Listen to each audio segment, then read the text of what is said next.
Age of Fission radio show with your host, Lonnie Clark. We stand together and accept that we now live in a world transformed by Fukushima. Monday, Wednesday, and Friday from 8 a.m. to 9 a.m. Pacific Standard Time here on UCY.TV radio. We relentlessly engage every ear that listens. We expose and confront the complete lack of accountability for the nuclear industry. Consider social engineering programs who view our bodies, minds, and souls as assets on a balance sheet. We discuss vital current issues, interview activists, and engage our audience in an effort to allow all voices to be heard. The Age of Vision radio show creates a venue that all will choose. We encourage our listeners to reclaim their power and their courage to take action and save our planet from the ravages of greed and indifference. Our actions matter. Every voice matters. We remind our listeners that happiness is resistance.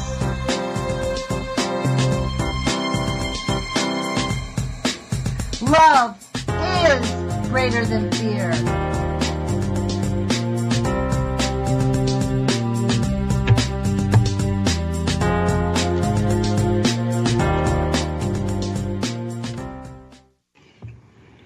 Good morning, UCY.TV radio listeners. This is Lonnie Clark with the Age of Fission radio show. Today is October 2nd, 2017. It's 8 o'clock in the morning here on the West Coast.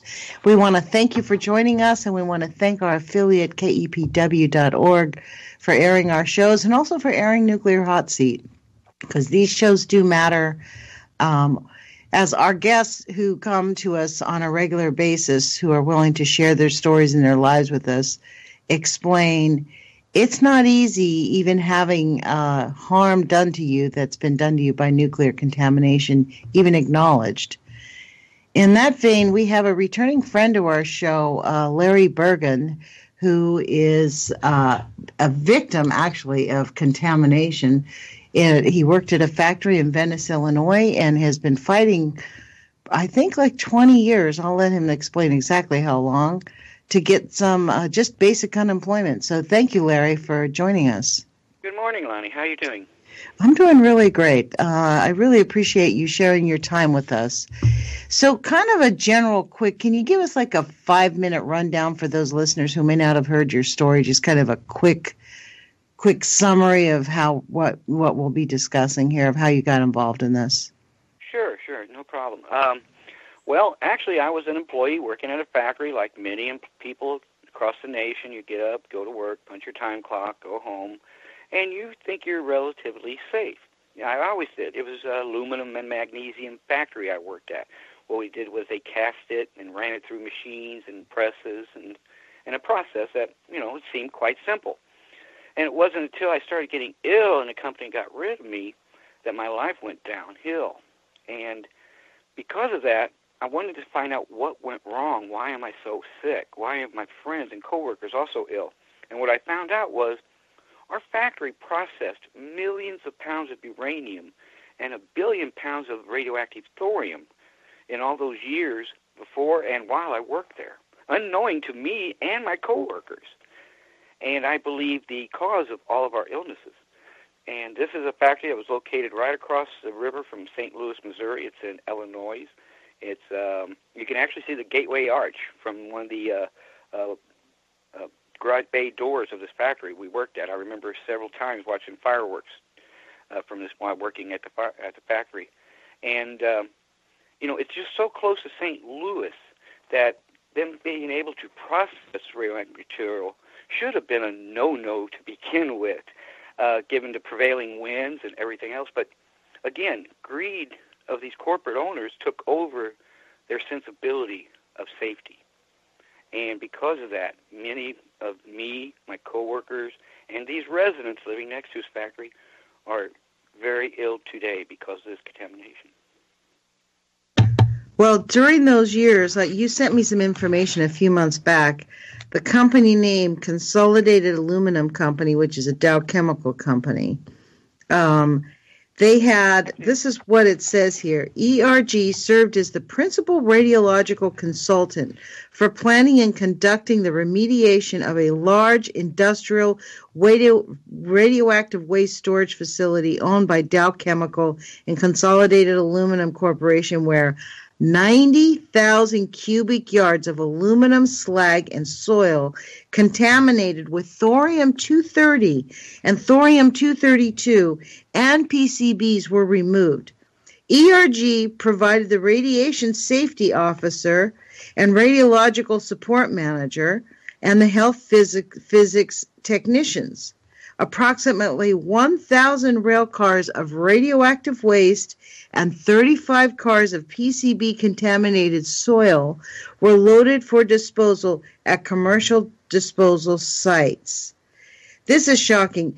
ERG prepared 106,000 tons. That's a lot of material. That's 212 million pounds of radioactive waste. Is that what you were doing unknowingly? Well, they was piling it up as they ran it year after year after year. Well, it was expensive to get rid of radioactive waste. It's not cheap. So they just piled it up, and piled it up for decades next to these residents' homes. And when I say next to it, I'm talking across the asphalt road, maybe 10 feet away from. And when they piled it up, was it in cars, these railroad cars, or was it? No. Good Lord, no. They didn't bury it. They didn't put it in barrels. That would be expensive and take time-consuming and cost money. No. They piled it up like a sand dune. I got photographs of it. It's the employees said in their videotape affidavits that it was as tall as a two-story house and over a football field long. And these photographs we have bear out their stories. And some of the residents would say when the wind would blow or there would be a storm, this would radioactive waste, this piled up, this white chalky powder, it would look like a sand dune blowing over into their yards and in their street. And one of the residents told me that he had to park his car halfway down the block from his house just to keep this stuff from landing on it. It was a brand new car. He didn't want it to hurt the paint.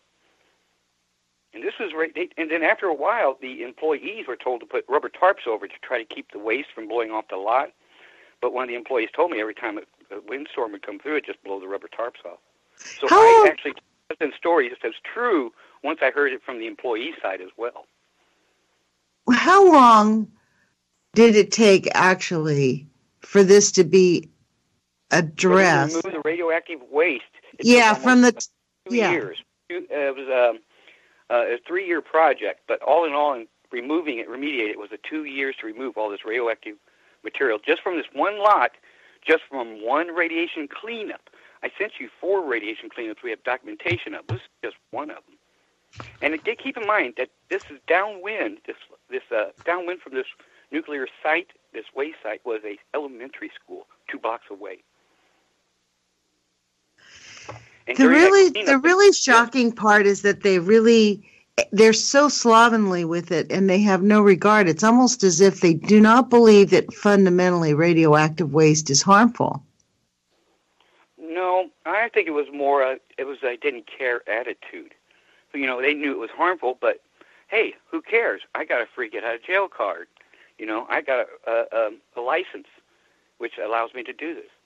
And basically, that's all they cared about. Once they got that license, health concerns of the employees and residents went out the window.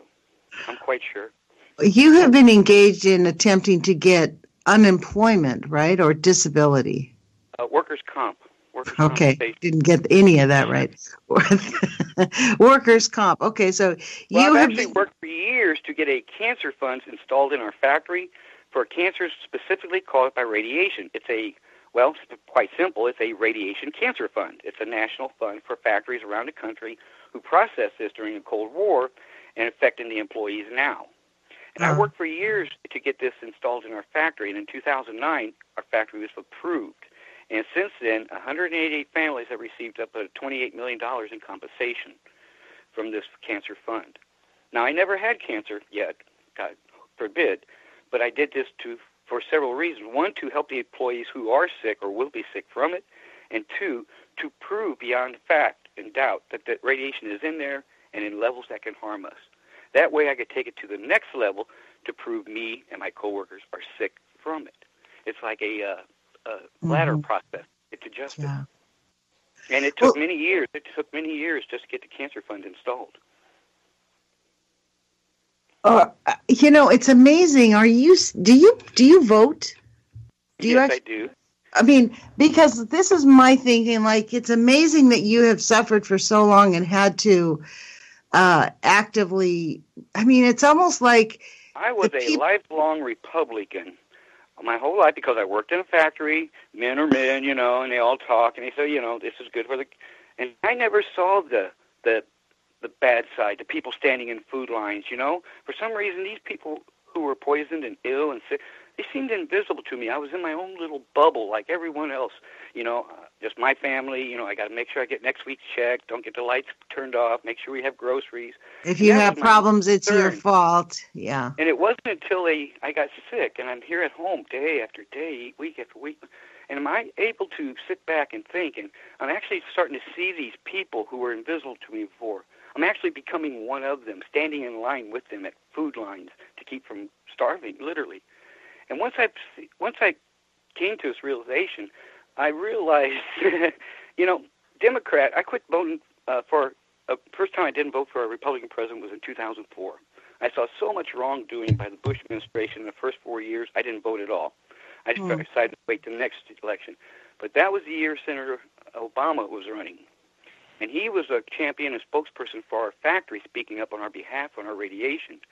So you're telling me Barack Obama actively engaged in your facility? Oh, yes. I have a videotape of me and him being interviewed on Evening News back in 2008 about our factory and radiation. And he actually, I got a letter from last March 2016 or 17, and he sent me a letter, again, thanking me for all the work and progress I've done over the years. Again, coming full circle from 2008. But, it tells you how far I'll go and the people I'll reach in order to find help needed to get our message out and to find the help needed that we need. It's amazing. TV movie stars. There was a movie on TV called A Civil Action. John Travolta played this lawyer who was representing a bunch of people who were poisoned downstream from a factory. And I actually called that lawyer that John Travolta played in the movie to get his help and some direction to go with this. Why? Because when I had a phone and nothing was keeping me from it. I believe the miracle these companies gave me by being sick was the ability to stay at home, to be able to call people, to be able to network and channel, to be able to look up information and facts. So there's sort of a hidden miracle that lies underneath this. I'm really blown away. I have to say, Larry, every time we chat on the radio and we get more into your story, I am really... In fact, on behalf of the residents, we were speaking with state representatives on the highest level, the Attorney General's office, the Deputy Chief of Staff, the head of Illinois Emergency Management Agency. We was there demonstrating that we found uranium in these residents' yards. And we was wanting to know if they can actually come in and take over and do a new set of evaluations on their health as well as their yards. But as they told us, there's, this radiation readings we handed them were just barely under what would be needed for them to investigate. As he said, just slightly to the left of a bell curve, these residents, safety, they're safe. And, it wasn't what we wanted to hear. We wanted to hear them say, okay, we're coming out. But now at least we know what we're looking for and what we need, a new set of tests with higher numbers, which is easy to do. And so, it was a disappointment. At the same time, I look at it as a new blueprint on which direction to go to get what we want to accomplish. These residents tested and their health evaluated. So, Larry, how did you feel when Barack Obama told us everything in Fukushima was fine? Did you know he was lying or did you believe him? It's hard for me to believe anyone after my company deceived me the way they did over the years, and I've had doubts about everyone. And it's a burden I carry because of this factory. See, I left it up to them to look out for our safety and our well-being. And look what they did. They took advantage of it and ruined our lives. And ever since then, I am burdened with not trusting a person at face value. Politician, lawyer, doctor, it doesn't matter. It's just something I now have to deal with. Yeah, to be honest, although I have to say, I will go to speak to anyone who can help. I will not put my personal differences or my what I believe into play if it keeps anyone from receiving any type of help or medical or monetary compensation. I put aside all of that and I'll go to anyone I can for help. There's no one I say is no one I cannot go to for help. I learned that a long time ago by putting away my differences, whether they're political, religious, whatever. That has nothing to do with any of this. Only one thing counts, one thing matters. Yes, but I just, I have to say, part of what motivates me to come to this radio show every day is how monumentally we have been lied to and how they continue. Like, the fact that it is extremely difficult for you just to get simple compensation is an injustice. Oh, it ain't simple. That's what I'm saying. Like, it ought to be simple. You don't do this kind of... The fact that you guys dealt with approximately 1,000 rail cars of radioactive waste and 35 cars of PCBs. Mm-hmm. They got that much out of there. And again, you got to remember, that's just the waste. Imagine what they processed had to be millions and millions more. I know for a fact over 3 million pounds of uranium was processed through my press at work. They never told me. The uranium dust over my head was 13.6 times above the safe limit when they removed it in the year 2000. Wait a minute. That's a decade after working and drinking and eating underneath that dust. Were you processing the uranium dust? I thought it was for work. No, I was actually on the machine that processed it. And they never cleaned it up after their run. You're got to be kidding me. No, ma'am. No, ma'am. Now, I thought it was from the waste that you... all this time I actually thought that it was like my waste. Mine was from the waste. No. Mine was actually from the... in fact, when we got that cancer fund installed for the employees, it was only for the uranium that was ran through that press. This cancer fund does not cover thorium. So therefore, the only thing that's covered is uranium exposures. Now, because of Senator Obama became President Obama, these board members who were deciding whether or not to give our factory this cancer fund got scared because for years Obama was asking these members to include our factory into this cancer fund, and they've been telling them no. Now, then, 2000, when he got elected in 2008, 2009, he was going to be sworn in. And he could fire all these board members with their $200,000 a year jobs for dragging their feet and not doing what he wanted when he was a senator. Oh. So before he was sworn in as president, 10 days, they approved our factory for this cancer fund. And I think to also appease him, they also gave us residual contamination for employees up to 2,000 because the dust wasn't removed until 2000. Therefore, we was covered up to year 2000. First ever any factory ever received that type of additional compensation. And again, I think it was also in my part, too, to produce these records and documents proving that this radiation was over our heads, falling down and touching us instead of us actually touching the uranium. So I believe me going to these board members, to these meetings, these government meetings, may have helped sway their opinion in the residual contamination part. I feel quite sure of myself in knowing that part may have been due to me for all these employees. But if you worked in that factory back in the 50s and 60s, you're approved automatically. But from 70s on up, you have to be dose reconstructed in order to see if you're eligible for this cancer fund. And that's due to the residual contamination. Now, since I worked so closely to it for such a long period of time, it's undoubted that I will be receiving this compensation if I should ever get a cancer. But I hope I never do, and it's for everyone else who will or had. So, and I can see how you could be angry about these people lying to us and deceiving us. But as a victim, you have to realize that I have come to the 12 steps of grief, bargaining, anger, and all that. And when I finally got to the very last one of acceptance, I've become a much better person with myself and with the world. Mm-hmm. And by accepting that what was done to us, I can't change it, okay, find something good to come from this, to find something to move forward, find something that can help. And that's what I'm all about. And look for the future.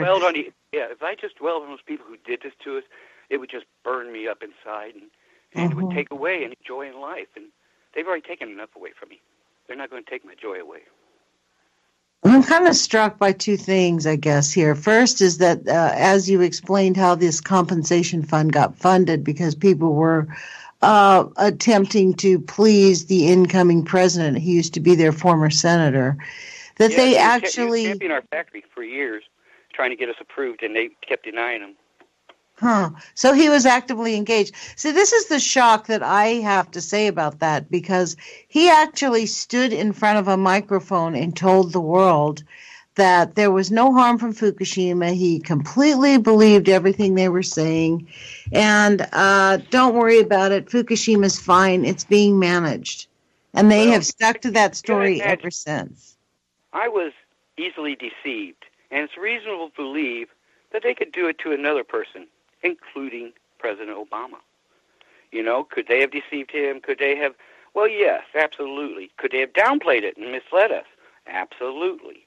But that's why it's important for us as citizens, as individuals, to make up our own minds and not just settle for what a politician tells us, even if it was President Obama, even if it is President Trump, even if it is the next president.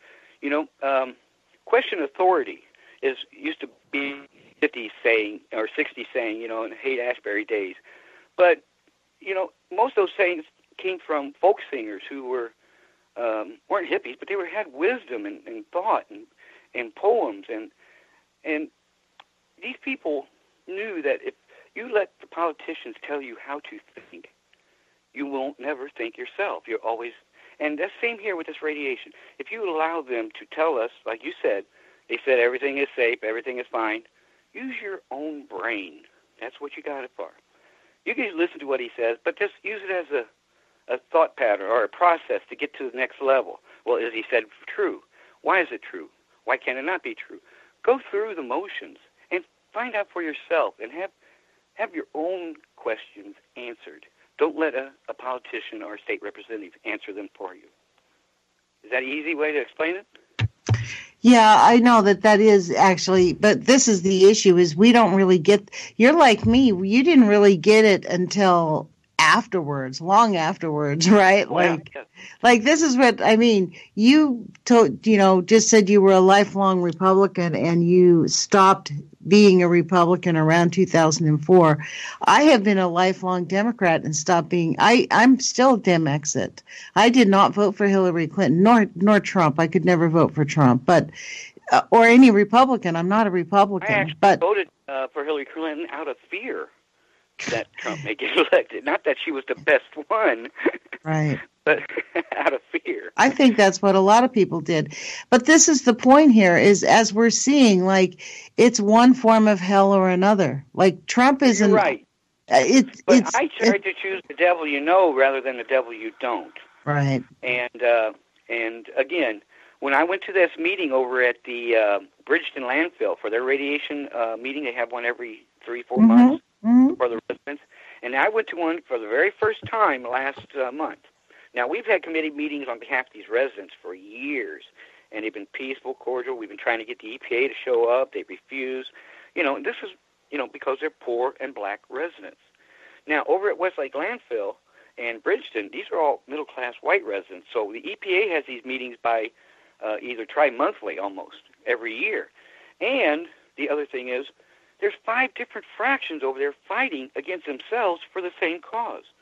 We have a group of people who are trying to get a buyout, not because of the contamination, but to profit from. Then there's the other group of concerned citizens who are just that, concerned and scared. And then you have these radical bunch who likes to walk around with gas masks and have a dead end. and then there's a third who yell and scream at the EPA as they're up there talking, pointing out facts of interest and importance. And all of it is all detrimental to the whole main process of what they're trying to accomplish. And I was so grateful that our committee meetings were so cordial and so peaceful and nothing like that at all. I was just scared. But do you think that I was scared to be there. There was 8 police cars and 12 police officers. Wow, really? This is not where you should be if you're trying to get the EPA to help you. You should not be screaming at them while they're standing up at the whiteboard pointing out information. I mean, we would love to have the EPA come over here to Illinois and sit down and talk to us just for one day, but we couldn't, no matter how much we begged and tried. Let me back up here. Are poor and black over here in Illinois. That's exactly what I was going to ask you, Larry. That's it, right? Go ahead. You're saying that their race and their economic status prevented, the EPA never really met with you guys because... It was a problem as well as preventing help for them. You see, they wouldn't have got away with processing this radioactive material in an upper class or even a middle class white neighborhood. Wow. They would have walked out there and looked around and said, could you process this here? But they would have seen these homes and these children, these people, and they would have said, no, should you process it here? Now, when they did decide to do it, they looked around and saw all these poor black residents in these poor black tar paper homes, and they said, yeah, go ahead. They were on the bottom of the rung when it came to a cost-benefit analysis of the future problems caused by this radioactive material. In other words, for years, they would never have a voice. I mean, it didn't matter if you was a resident and you had a concern, you went to a state legislative or a branch or a management agency, if you would have went to it, they would have sort of dismissed you and blown you off, and the problem would have disappeared. And for years, that's what happened. And that's how they got away with this. They never put any warning signs on the fence, keep out, radiation, danger. Never warned them at all that there was millions and millions and millions of pounds of radioactive waste on the other side of a chain link fence. And that's because, again, they were all poor. They were all Do you black. think if you were black, you would be as successful as you've been in achieving the things that you've done? No, absolutely not. I believe because I'm Wow. white, they allowed me in the doors that some of these residents would never been able to walk through. So this is called institutional racism. You've actually seen institutional racism. Yes, and that's the way of putting it, actually. I believe is that these corporations decided to do this because of the residents, because they could get away with it, because of their poor and being black. And again, finding help for them was just as, for these residents was just as difficult. And it may be one of the reasons why the committee that I helped form made me their chairman. They said, first of all, because I have no fear in speaking to large groups of people or politicians or lawyers, and that's one of the reasons they wanted me as the chairman. See, back when I was sick in this, I was bedridden for months, and I was dying when my first exposures. And when I came out of that, well, once you face death, everything else is small in comparison. Even talking to large groups of people, I lost my fears a long time ago. So that's why I believe they elected me as chairman of the committee, was my ability to speak to these people without any worries or concerns. But the other reason is because I was white. Now, I've never lived there. I've never had no relatives live there. Yet these residents, these committee members, are trusting me with their lives and the lives of their children and their grandchildren. And because of that, I take it not only as a great responsibility, but as a great honor that they do trust me. And because of that, I have to make sure I can do everything I can, as I did for the employees, to give them the help and compensation they so rightly deserve. That's what I said 4 weeks ago. I was just up in Springfield, the state capital, speaking with government agencies on their behalf on the uranium in their yards. I cannot ignore them in the least, or it makes me the bad owner who ignored us employees. Who did you speak with? I spoke with Kelly Horn. He's the head of the Illinois Emergency Management Agency. I also talked to Brian Clapper, who works for the Attorney General's office. Mary Morrissey was there. She's the Deputy Chief of Staff for the Illinois Attorney General, and about another half dozen other people. Wow. And, of course, I took a committee member with me. I always take a committee member with me because it just seems more credible having 2 or 3 people there to discuss the problem than the one person alone, the quote-unquote disgruntled employee. Right. Person. But if you have 2 or 3 people, well, now it's a group who's concerned. Well, also, they're the residents, right? Well, I learned how to do this over the years, how to work with these people, talk to these people, to present myself as a credible person to be able to do this. See, a lot of these residents don't know I'm living in poverty, standing in food lines, wearing clothes. I haven't bought a new pair of jeans in 6 years. We haven't had a car in 5. I've never had a cell phone, a credit card. I've never emailed, text, or faxed in my life, you know. And it's not because I'm afraid of these corporations knowing about this, but it's that I'm poor. I want all those things. It's just that I don't have it. I have to fight this from a strategic point of view because I don't have the money or the ability to do it the way a lawyer would. And so that's what all the other reasons, other reasons it's taken so long is because we have to do it slowly through channels, step by step, to get justice for everyone, employees, residents, and this is how I do it. It's amazing. It's amazing. And again, having all this time off give me the ability to do this, to go after these people. That's the hidden miracle behind all this. Again, like I said, you got to find the good to come from something so terrible. I mean, as bad as you said Fukushima was, what good? It is. The news in Fukushima is actually getting worse. It's not like, and actually, let's just be clear, Larry, and even in your site in Illinois, they moved all these train cars of this waste to where?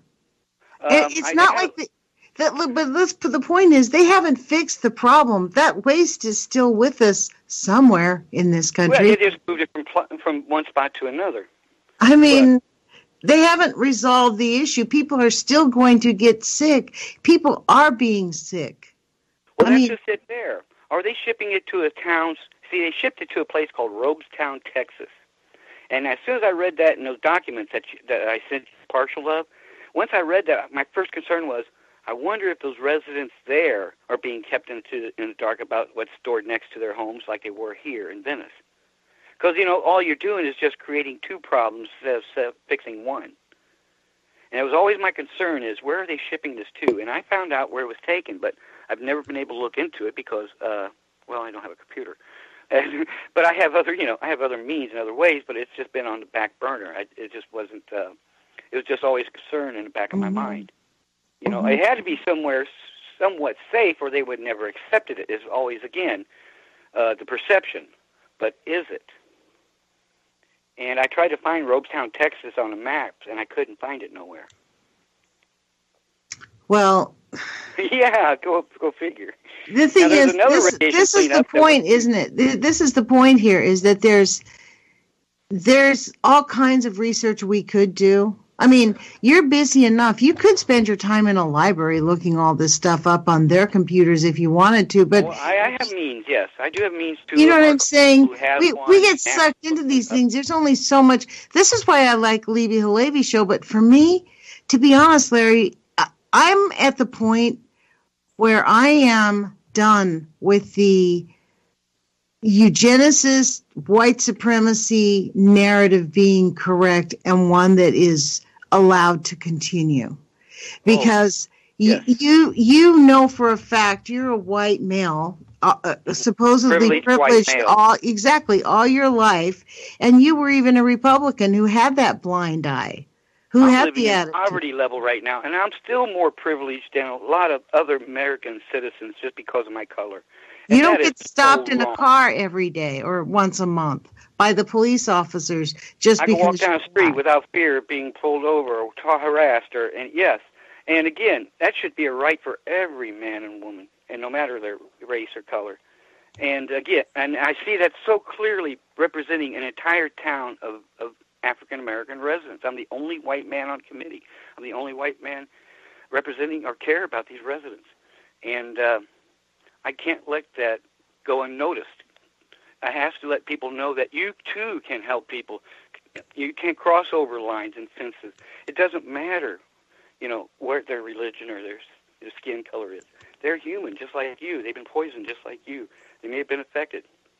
Yeah, well, that is the issue, is that we're all human, and we have, even yourself just said you believe that if you had not been a white, you would not have been as successful. I was raised in a white high school. In fact, we had 2 high schools in our town. Both of them were all white.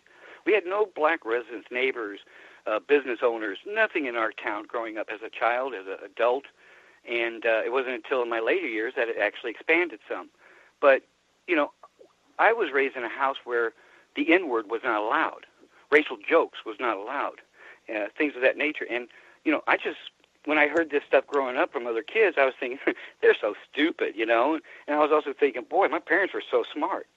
And I thank them for that, for teaching me and my sisters to think that way and behave this way. And I was very lucky for that, something I pass on to my children. But well, I think that's kind of an American way. Out there. And it can be extended to these residents as well, saying, well, why do we care about them? Why do we want to help them?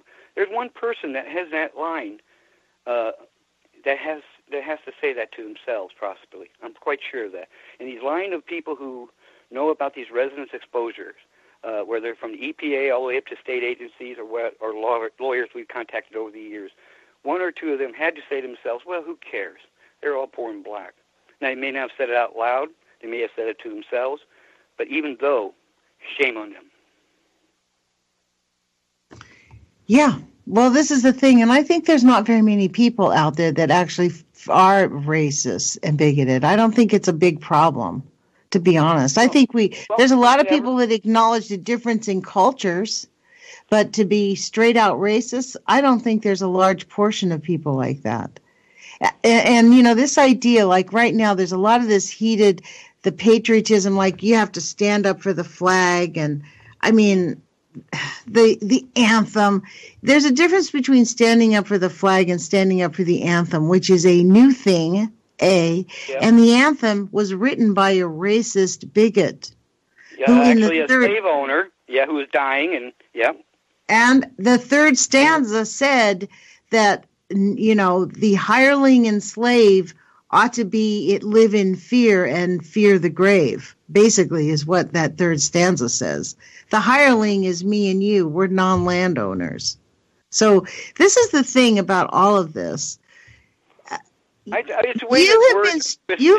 But Larry, you have a different perspective because you've been struggling. Like you were shocked at the tactics by the people in St. Louis, which I think they are just fit to be tied. To be honest, they pinned themselves to the fence out in front of the landfill where this waste is buried. I'm thinking, well, how's that going to help your cause?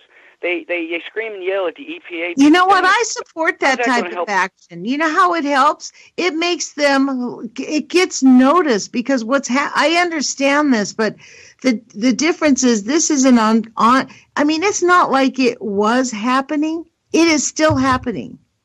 And imagine EPA guy standing up there getting a barrage of insults and words hurled at him when I was feeling sorry for this guy. Because he didn't create this mess.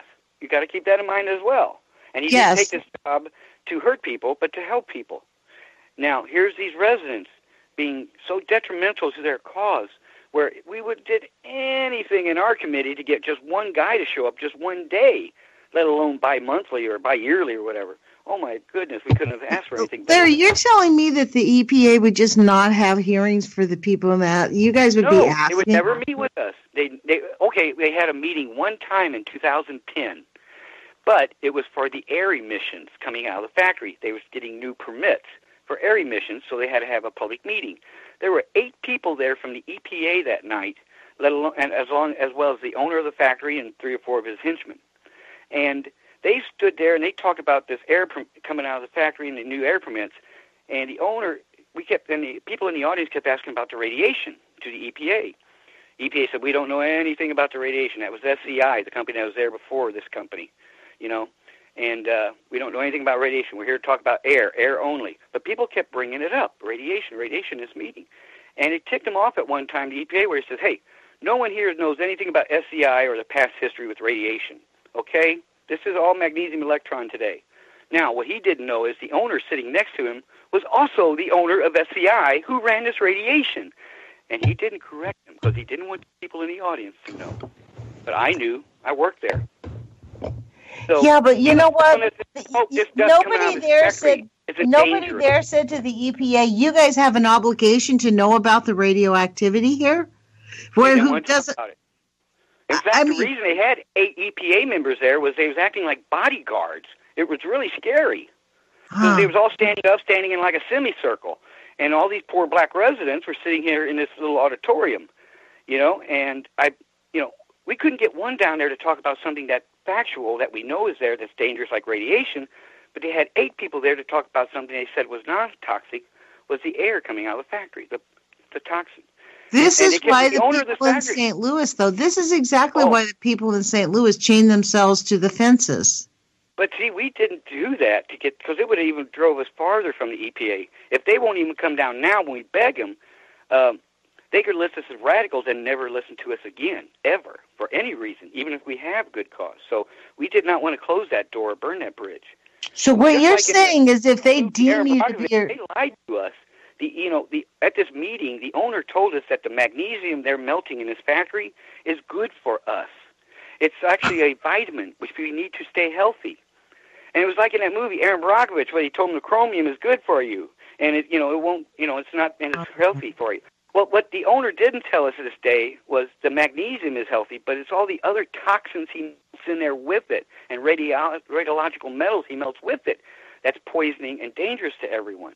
He excluded that part. Of course, he wasn't going to bring that up. It's not what he mixes with that magnesium. It's what's dangerous to us. Did you say that in the meeting? No. I kept my mouth shut. I was told it would be best.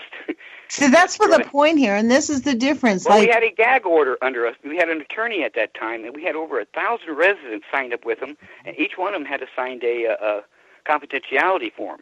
Yeah, and you're talking about a black community. This is really the fundamental is blacks have to behave. They cannot speak out at all. Let's just be clear. That's right. Taking a knee, that's unacceptable. Just taking a knee to say, hey, we have cops murdered an 11-year-old child. It shot him within 7 seconds. That man was acquitted. Recently, a football star was accosted at a football game in Seattle.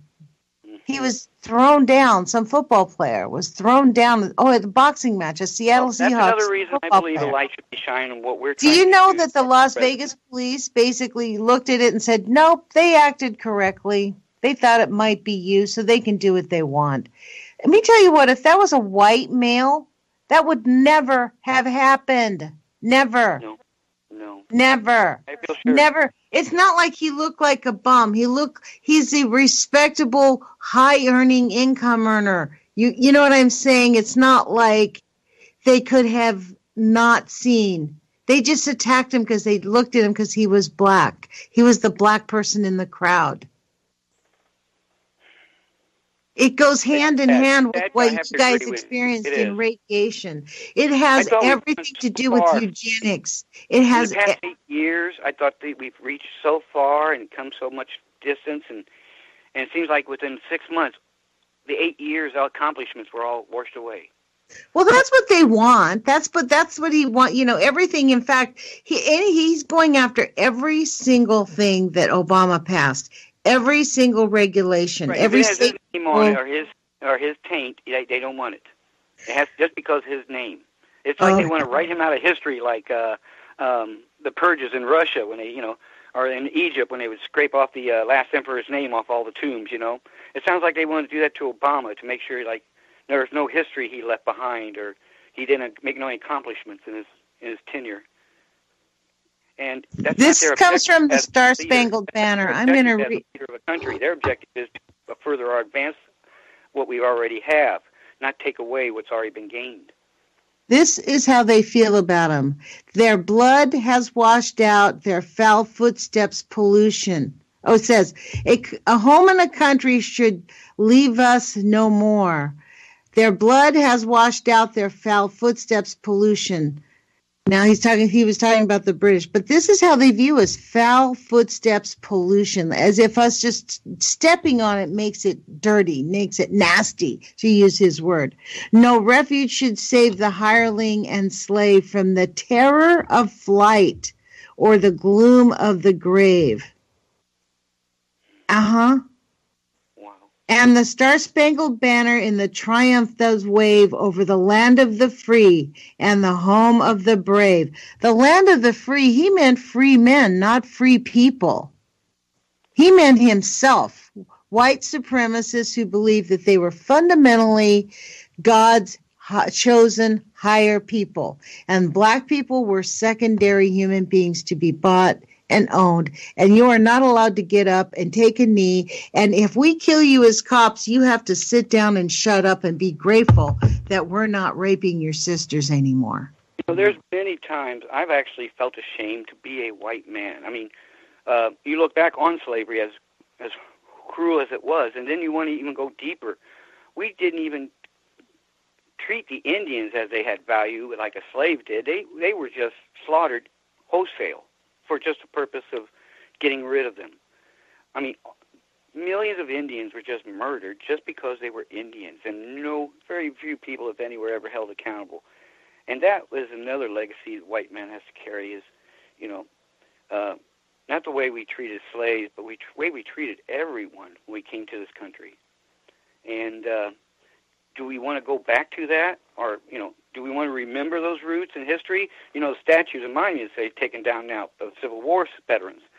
Well, this is the same thing. This falls in that same vein. Do we want to remember that part of history for what was bad or what was good come from it?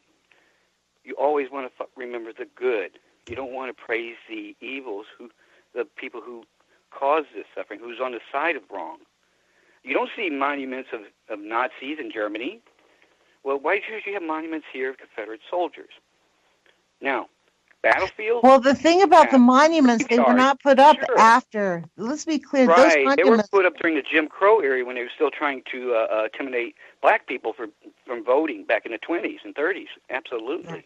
And that's what this is about, Jim Crow laws. In fact, this is, Larry, in my view, don't you think these are about the Jim Crow laws. Like the protests, the Nazi protests, the taking down the statues, insisting that it's a Jim Crow law thing. Even taking a knee is Jim Crow. Even the way he treated the Haitians and the Virgin Islands, it's really Jim Crow. Like they're they're not quite American. It's kind of like, Saturday Night Live made fun of it. Alec Baldwin pretended to be the president going, oh, yeah, we'll take care of you after we fix America first. Like not understanding that is part of America, right? To go to another level, even our factory was segregated back when it was running this uranium. And what I'm saying is, oh, yes. See, back in the 50s, they still had... See, I remember as an employee back in the 90s, I was wandering around in a far back end of a building I wasn't supposed to be in. And there was an old restroom, and paint was peeling off the walls, the things were falling off the ceiling. It had been used in many, many years, the toilets and the urinals and all the sinks. But I was in there saying, wow, I wonder why this room was never used. As I'm walking out, I kick a box, and I see a sign. I pull it out, and it said, coloreds only. It was laying on the floor. And it wasn't until years later that I spoke to one of our committee members. He was a very elderly gentleman who worked in our factory. He told us, oh, yeah, that's the only place where the black employees were allowed to use the bathroom and shower. All these other shower rooms are all for white men, and there was many of them. And the picnic tables that sat out in front of the lunchroom, that was the only place where the black employees were allowed to eat. They weren't allowed to eat inside the lunchroom with the rest of the employees. And these picnic tables that sat out in front of the lunchroom were only 50 feet away from this machine that was processing the uranium. So as they're sitting there eating their lunch, oh my God, the press and the smoke and dust is coming up and drifting over their heads as they're eating. I have photographs that shows them removing the uranium dust from over the picnic tables. How sad. What is the level of birth defects in that family? Well, again, he died of cancer many years later. He's one of the lucky gentlemen. I know, but I wonder about his grandchildren. I wonder if they have birth defects or heart problems or diabetes. See, we try to diversify our committee of half residents and half employees. Wow. So that way we have a complete understanding of everything that was done inside and outside of this factory. And we had a lot of... he told me when he was a young man, when they first built that factory, he watched them build it. And they made Army tanks for World War II. That's what the building was built for, actually. It's across the street from the Army depot. So for years, they built tanks there, and he watched them drive them out in long lines and over to the Army depot and shipped off to war. But years later, they kept that factory open, and they started running this radioactive material. So in a way, this factory that I worked in was built to produce death. It was built to tanks for the war. But the problem was it kept producing death for years and years after that in the form of radiation they were processing. This is definitely a factory of death. What's the current status of it right now? We have about 10 minutes left. What's the current status of that factory? It's still opening, still processing. It's still running. The skeleton crew, ever since they got rid of the union, what they have is a skeleton crew. Instead of running the whole factory all at once, day after day, they only run a part of it. 1 week, they run another part of it the next week. Then run back another part next, they switch back and forth with the skeleton crew.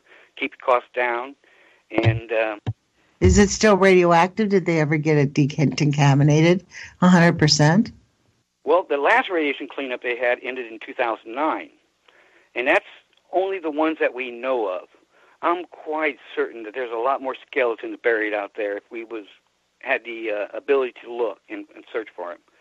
And is the neighborhood, if you go through the neighborhood near there right now with the Geiger counter, is the radioactivity level, I mean, it's expected to be a little bit higher, but do you think it is, normal? Well, again, the tests that we had were at the basic absolute minimum you could pay for.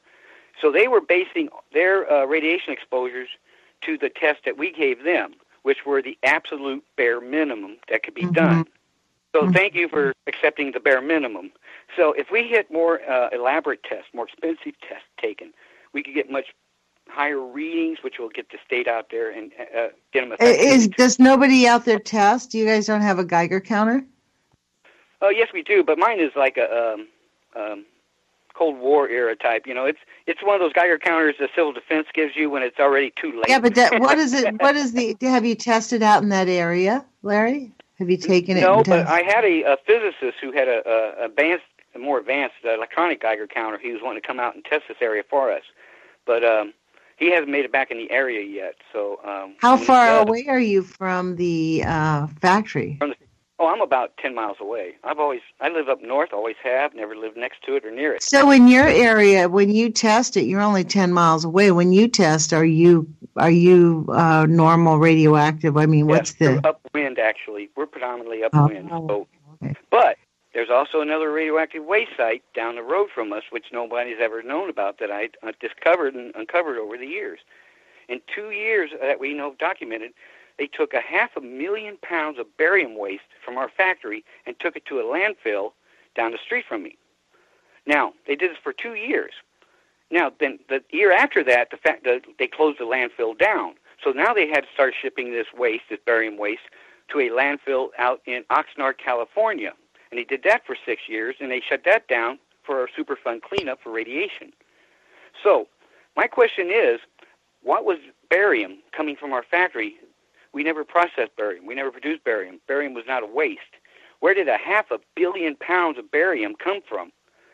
I believe they lied and told these corporations it was barium as an excuse to get it on their property and cover it up with dirt.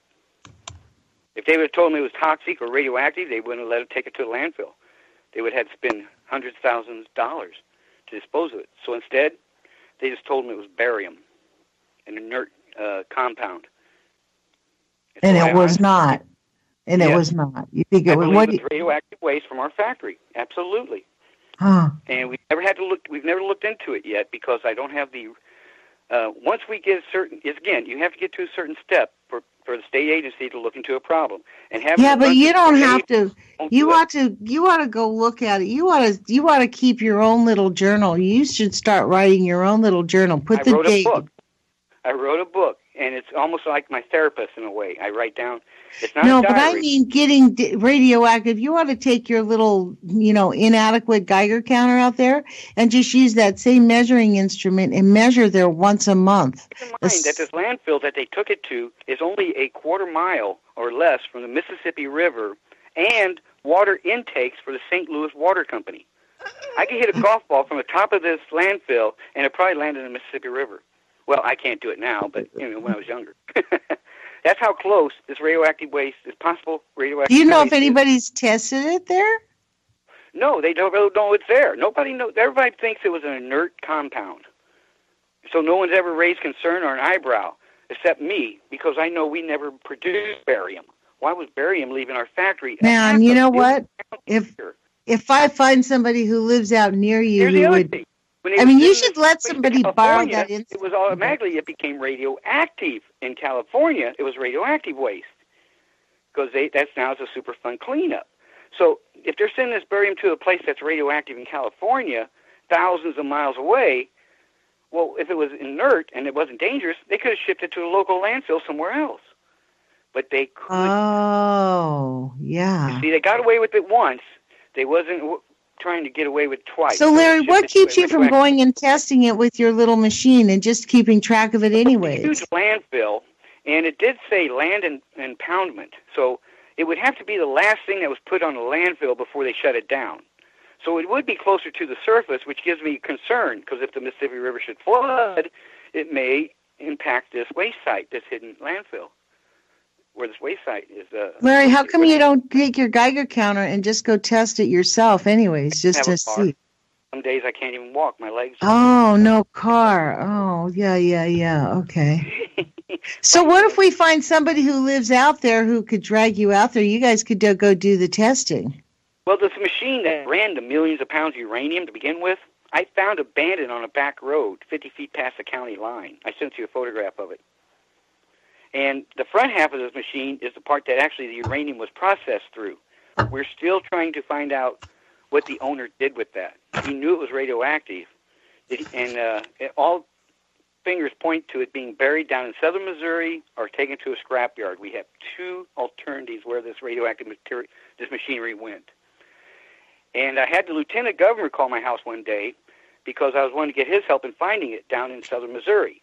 And the reason he was wanting help was I mentioned to him that this radioactive waste down there could affect all the farmers.